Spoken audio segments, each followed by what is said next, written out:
আমি তোমার লোক আজকে যামুগা আর আমি তো ছোট পর্দার জনপ্রিয় অভিনেত্রী তানিয়া বৃষ্টি বেশ কিছুদিন ধরে অসুস্থতার সাথে লড়াই করছেন। তাকে নিয়ে আবার উদ্বেগজনক খবর সামনে এলো। 2026 সালের শুরুতে এই অভিনেত্রীর ব্রেন টিউমার ধরা পড়ে। এরপর একই বছরের ফেব্রুয়ারি মাসে একটি বেসরকারি হাসপাতালে তার প্রথম দফার অস্ত্রোপচার সফলভাবে সম্পন্ন হয়।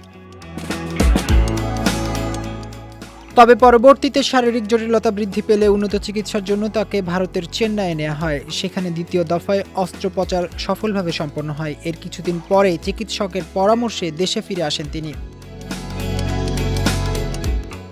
দেশে ফেরার পর তানিয়া বৃষ্টি অনেকটাই সুস্থ বোধ করছিলেন। তবে সম্প্রতি তার ফেসবুক পেজ থেকে একটি উদ্বেগজনক পোস্ট শেয়ার করা হয়। পেজের অ্যাডমিন জানান তানিয়া বৃষ্টি আবারও শারীরিক অসুস্থতার কবলে পড়েছেন। বর্তমানে তিনি চিকিৎসকের পরামর্শ অনুযায়ী বিশ্রামে আছেন এবং তার পরিস্থিতি এখনই আশঙ্কাজনক নয় বলে ভক্তদের আশ্বস্ত করা হয়েছে।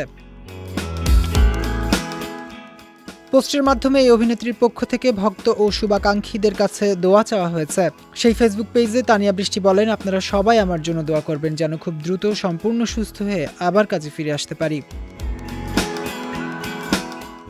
2015 সালে ঘাসফুল সিনেমার মাধ্যমে বাংলা চলচ্চিত্রে তানিয়া বৃষ্টির অভিষেক হয়। বড় পর্দায় যাত্রা শুরু করলেও বর্তমানে তিনি ছোট পর্দার ব্যস্ততম অভিনেত্রীদের একজন। তানিয়া বৃষ্টি অভিনীত বেশ কিছু নাটক ইতোমধ্যে দর্শক মহলে ব্যাপক জনপ্রিয়তা পেয়েছে।